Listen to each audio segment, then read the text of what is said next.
what is coming. So if you are dependent on what is coming, and if that thing does not come, you cannot survive, then you are not financially independent. But should you ask, even though you are independent, should you ask your man for Yes. it? If you are married. Yeah. Yes, if you are in a marriage, it's a shared responsibility. Okay. And so I'm bringing something, the man is also bringing something, we share. And that does not mean that you are independent or you are relying solely on the man, to the extent that if the man is not bringing his part of the deal, you cannot survive. Would you encourage women to also have a side hustle? I mean, they have their own main business they're doing. Yes. So maybe they have their house to cater for and all that. Do they have their side hustle? So that's actually one other point to financial independence, having a very solid stream of income. And then the stream of income does not mean that you work 8 to 5 here, in the evening you are going to do 10 to 1 p.m. You are not sleeping.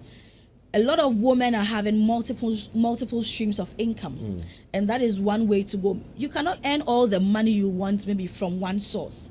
And so one thing that you can do is having a side hustle. And in this side hustle, some people are actually earning more from their side hustles than the main job.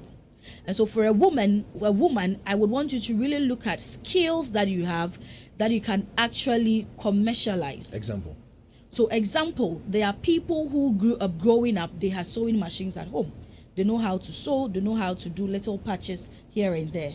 You are in the workplace. I'm doing an 8 to 5 job. I'm running my own business. I have a sewing machine in the house. I do fabric earrings. I sew, I do a couple of things.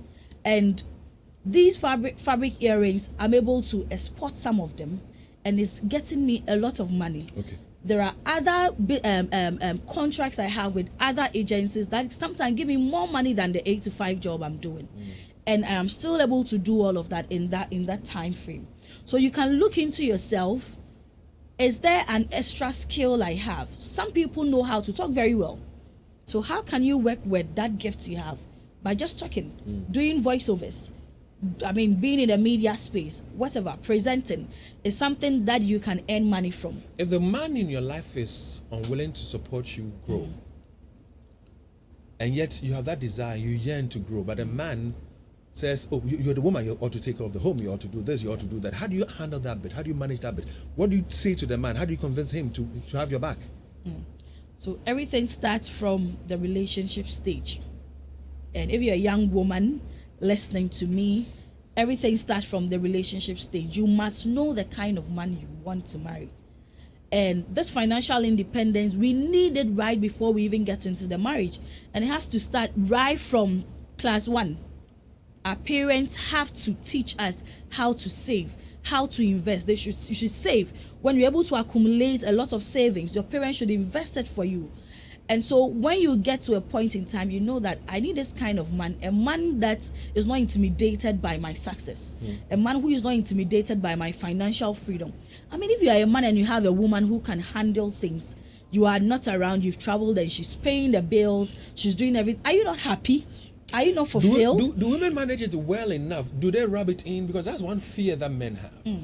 Are women able to manage it well when they have that financial independence? And, funny enough, women are very good managers right from home. We had mothers who gave birth to maybe a lot of people, and maybe there is this young girl who is just 15 years or 13 years. But then the mother leaves home and is this 13 years who is taking care of the other kids. You see them even with the other babies at the back. In class 1 and class 2, we see people selling needle, people selling cocoa tea, even in the class. And these things tell us that right from childhood, women are very good. They are saving. We have this susu box that we save right from there. So management has actually been a thing about women. Now, when you get into the marriage and you realize that the woman does not have enough financial knowledge, what do? You share. It's not about the knowledge. So the woman has her main job, okay, has a side hustle.